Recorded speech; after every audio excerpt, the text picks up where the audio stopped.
और इन खिलाड़ियों ने इस फैसले पर खुशी जाहिर की। श्रीसंत से बात की हमारे संवाददाता संजय शर्मा ने।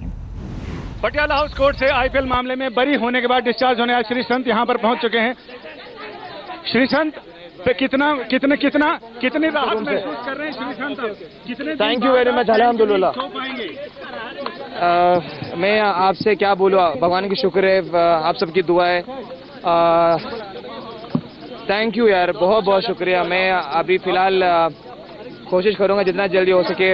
फैसला सच में किसी को उम्मीद नहीं थी, आपको कितनी उम्मीद थी कि आप बरी हो जाओगे? मेरे को पूरा मेरे भगवान के ऊपर पूरा उम्मीद है और जुडिशरी सिस्टम में उम्मीद है, मेरे लॉयर्स के ऊपर उम्मीद है। और उन लोगों ने जो रेबेका मैम, पिनाकी सर, ഔഡു എസ് വിശാൽ ഭായ്, കിച്ചു, എല്ലാവരും എന്താ പറയണ, ഇപ്പൊ തന്നെ എൻ്റെ അടുത്ത് ജയരാജേട്ടൻ, सबने इतने मेरा मेंटर जयन जेटन, lots of people. I have to thank a lot of people who's there with me. My elder brother who was there on the first day.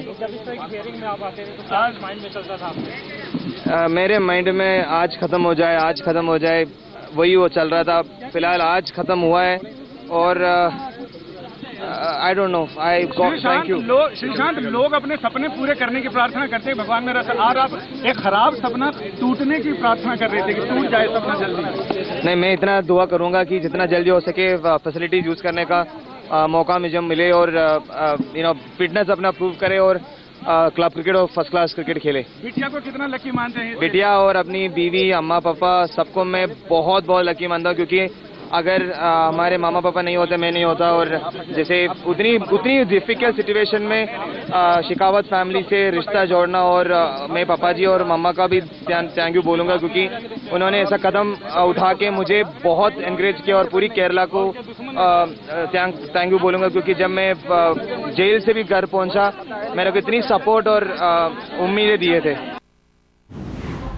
Spot fixing में बरी होने के बाद क्रिकेटर्स के चेहरे पर खुशी झलक आई। पटियाला हाउस कोर्ट का फैसला आने के बाद क्रिकेटर अजीत चंदीला ने जहां भगवान का शुक्रिया अदा किया, वहीं ये भी कहा कि 3 साल का बुरा सपना खत्म हो गया। अजीत चंदीला से बात की हमारे संवाददाता अजय शर्मा ने। आपकी पहली बार क्या है इधर? मेरे लिए इससे बड़ी खुशी की बात नहीं हो सकती। मेरे परिवार के लिए जो इतना बुरा टाइम मेरे परिवार ने और मैंने देखा, और उस चीज से मैं आज निकला हूँ। एक गंदा सपना था मेरी फैमिली के लिए, उससे आज मैं दूर हुआ हूँ। जो मकोका के आरोप और बाकी और जो आरोप आप लोगों के ऊपर लगे थे, उसको लेकर क्या कहेंगे? वो मेरी जिंदगी का सबसे वर्स्ट टाइम था, और मुझे विश्वास था अपने जुडिशल पे कि वो मेरे साथ इंसाफ करेंगे, और मेरा भगवान मेरे साथ था। जिस समय डिले हो रहा था लगातार, उस समय आपके मन में क्या चल रहा था? मन में यही चल रहा था कि बस जल्दी से जल्दी डिसीजन आ जाए, क्योंकि मुझे अपने ऊपर वाले पे भरोसा था और मेरी फैमिली मेरे साथ थी। उन्होंने मुझे बोला था कि आज तेरे साथ इंसाफ होगा। आपके सामने 2 चीजें थी, एक ऊपर भगवान और दूसरे जज साहब, आपको इंसाफ और दोनों में सबसे पहले किसका धन्यवाद किया? मैं सबसे पहले अपने भगवान का धन्यवाद करूंगा और फिर अपने जुडिशल का धन्यवाद करूंगा, जिन पे मुझे विश्वास था। आज उन्होंने मुझे इंसाफ दिलाया। अब कितनी राहत महसूस कर रहे हैं, कितने आराम से सो पाएंगे आज कैरियर के बाद? आज मुझे लगता है कि आज 3 साल बाद मैं उस गंदे सपने से निकला हूं और दोबारा अपनी फैमिली के साथ वो चैन वाली नींद लूंगा, और जब मैं उठूंगा तो अपनी क्रिकेट ग्राउंड में देखूंगा, अपने आप को फील करूंगा।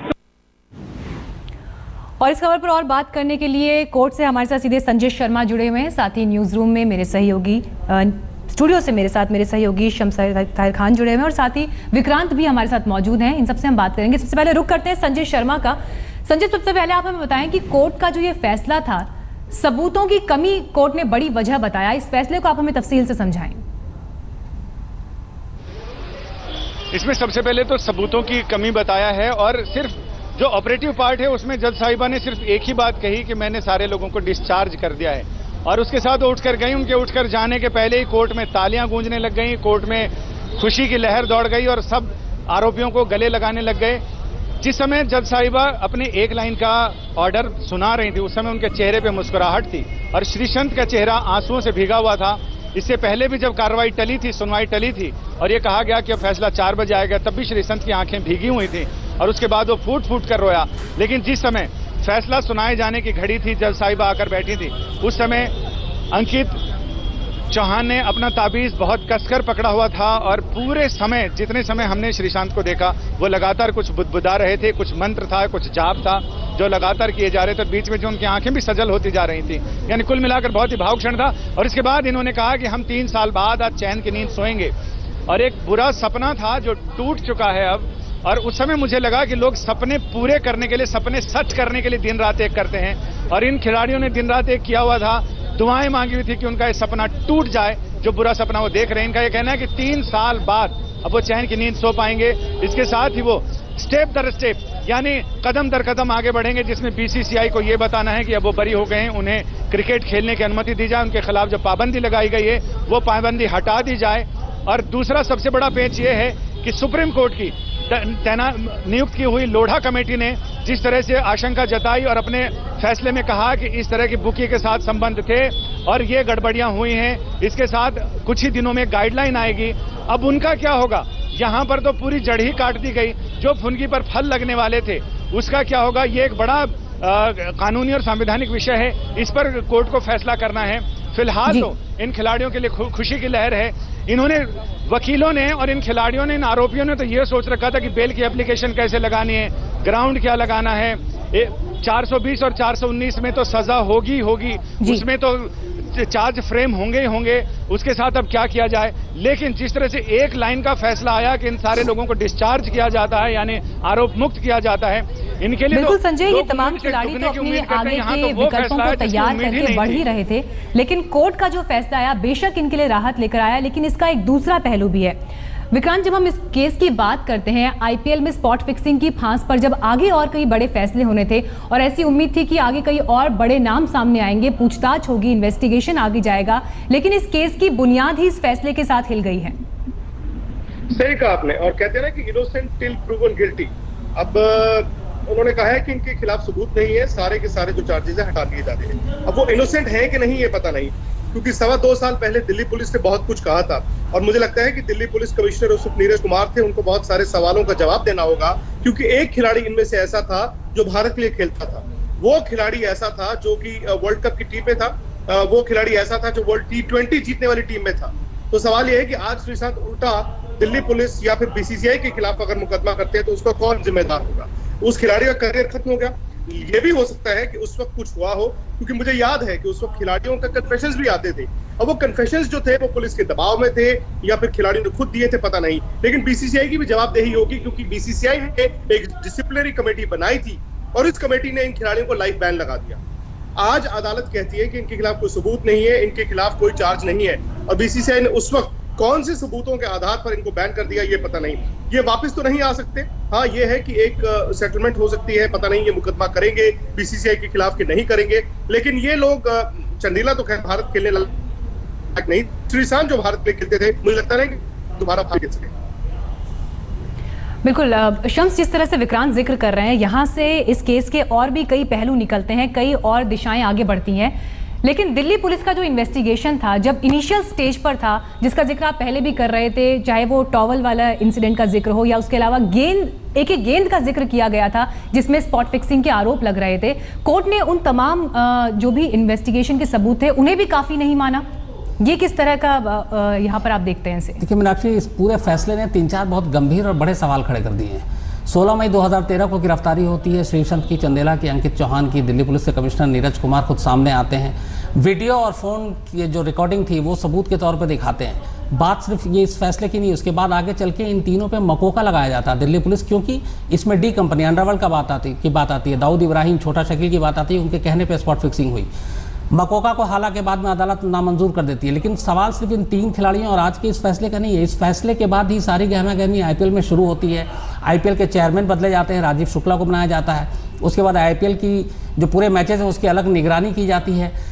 इनकी गिरफ्तारी के बाद दाराविंदु सिंह गिरफ्तार होता है। दाराविंदु सिंह की गिरफ्तारी के बाद मैप्पन गिरफ्तार होता है, फिर श्रीनिवासन पे उंगली उठती है, और उसके बाद उन लोगों को अभी जो हाल में आपने देखा कि 2 टीमें जो हैं, राजस्थान रॉयल्स और चेन्नई सुपर किंग, उनको 2 साल के लिए बैन किया जाता है। तो ये सारी कड़ियाँ एक दूसरे से जुड़ रही हैं। लेकिन शुरुआत होती है 16 मई 2013 जब इन 3 खिलाड़ियों को गिरफ्तार किया गया स्पॉट फिक्सिंग के इल्ज़ाम में। फिर इनके ओनर के ऊपर उंगली उठती है, फिर एडमिनिस्ट्रेशन पे उंगली उठती है, और उसके बाद बीसीसीआई के चेयरमैन पे उंगली उठती है। फिर 2 टीम बैंड होती है, तो सारी चीज़ें एक दूसरे से जुड़ी हुई हैं। अब सवाल सबसे बड़ा ये है कि अगर ये 3 खिलाड़ी बेकसूर हैं, अगर इन तीनों ने कोई जुर्म नहीं किया, इन्होंने कोई स्पॉट फिक्सिंग नहीं की, तो उसके बाद जो दारा बिंदु की गिरफ्तारी होती है, जो मैयप्पन की होती है, हालांकि उनको स्पॉट फिक्सिंग के लिए नहीं बल्कि बेटिंग और सट्टेबाजी के लिए हुई है, तो कड़ियाँ लेकिन यही है, क्योंकि इनकी शुरुआत की, इनकी गिरफ्तारी से ही इन तमाम लोगों के ऊपर आँच आती है। तो अब जब ये फैसला है, ये तीनों बरी हैं, तो क्या अब इस फैसले का मतलब ये है कि मैयप्पन का केस कमज़ोर होगा, दारा बिंदु का कमज़ोर होगा?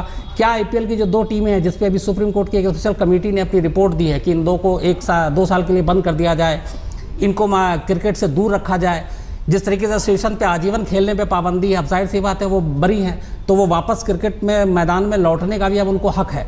तो सवाल गंभीर इसीलिए है कि अब क्या ये सारी चीज़ें वापस होंगी? क्या जो बीसीसीआई इतनी कवायद कर रही थी, आईपीएल को लेकर हो रही थी, उसका क्या होगा? बिल्कुल, ये तमाम बड़े नाम जिनका आपने जिक्र किया अभी, इनका केस भी क्या कमजोर होगा? और साथ ही लोढ़ा कमेटी के जो रिकमेंडेशंस थे जो 10 दिन पहले ही आए थे, लेकिन दिल्ली के पटियाला हाउस कोर्ट ने आज बड़ा फैसला दिया और सभी आरोपियों को सबूतों के अभाव में बरी कर दिया। इसी पर हम चर्चा कर रहे हैं। मेरे साथ यहाँ स्टूडियो में मेरे सहयोगी शम्स ताहिर खान है, साथ ही विक्रांत हमारे साथ मौजूद हैं और कोर्ट से संजय शर्मा भी हमारे साथ जुड़े हुए हैं। विक्रांत, ब्रेक से पहले जो बात हम कर रहे थे, इन तमाम खिलाड़ियों के बयानों के आधार पर और जो इन्वेस्टिगेशन आगे चला उसके आधार पर कई और बड़ी मछलियों पर हाथ जो है पुलिस ने डाला, सुरक्षा एजेंसियों ने, इन्वेस्टिगेशन एजेंसीज ने डाला, लेकिन अब उनका केस भी कमजोर होता है। और ऐसे में साथ ही बात ये भी आती है कि 10 दिन पहले लोढ़ा कमेटी ने जो रिकमेंडेशंस दिए हैं, 2 टीम्स को बैन किया है और बड़े फैसले लिए हैं, सब कमेटी बनाने की बात की है, अब उन सब का क्या होगा? ये एक ट्रेल थी, 1 से 2, 2 से 3 और ऐसे करते करते एक चक्र बना जो 2.25 साल बाद 2 आईपीएल की टीमें बर्खास्त हो गई। हालांकि ये दिल्ली पुलिस की इन्वेस्टिगेशंस थी मीनाक्षी, गुरुनाथ, बिंदु दारा सिंह, राजकुंद्रा, ये लोग मुंबई पुलिस की इन्वेस्टिगेशंस में पकड़े गए थे। तो अब ये दोनों अलग थे, दोनों अलग अलग थे, लेकिन सवाल जो शम्स ने उठाया वो बिल्कुल सही है कि अगर आपके पास सबूत है तो सबूत कहाँ गए? उस वक्त तो ये कहा गया था कि ये लीजिए फुटेज, वीडियो, ऑडियो, उनके ट्रांसक्रिप्ट्स थे कि मैं तौलिया लगाऊंगा, पहली गेंद पर ये होगा, ओवर में ये होगा, और हमें बताया गया वो सब कुछ हुआ भी था। उसके बाद ये कहा गया ये मनी ट्रेल है, मनी ट्रेल भी थी, ये पैसा जो है रिकवर भी कर लिया गया मुंबई से, होटल से। उसके बाद ये पता चला कि उस पैसे से गिफ्ट्स भी खरीदे गए थे, लेकिन वो पैसा कहाँ गया, वो मनी ट्रेल कहाँ गया? अब इसका जवाब तो हमारे पास है नहीं। क्या दिल्ली पुलिस की जो तहकीकात थी वो इनकम्प्लीट थी? क्या वो बहुत उनके पास सबूत नहीं थे? अगर नहीं थे तो इतने बड़े बड़े नामों को लेकर इतने बड़े बड़े फैसले बीसीसीआई ने किस तरह से कर लिए? मैं कोर्ट के लिहाज से तो बात नहीं कर सकता, लेकिन मैं बीसीसीआई के लिहाज से जरूर बात कर सकता हूं कि इन खिलाड़ियों को आनन फानन में लाइफ बैन लगा दिया गया। हम सबको ये बताया गया कि इन्होंने देश के साथ दगा किया, भले आपको आईपीएल की बात हो, फिक्सिंग है। उसी वक्त पर गुरुनाथ और राजकुंद्रा थे और बीसीसीआई ने उनको छोड़ दिया था। बिल्कुल, यही तमाम बड़े सवाल हैं जो आप उठा रहे हैं विक्रांत, और ये सिर्फ आप ही के मन में नहीं बल्कि वो तमाम लोग जो क्रिकेट को फॉलो करते हैं, क्रिकेट की पूजा करते हैं, क्रिकेट के फैंस हैं, उनके मन में भी उठ रहे हैं, लेकिन जवाब इनके अभी नहीं मिले हैं। आप सभी का इस चर्चा में जुड़ने के लिए शुक्रिया।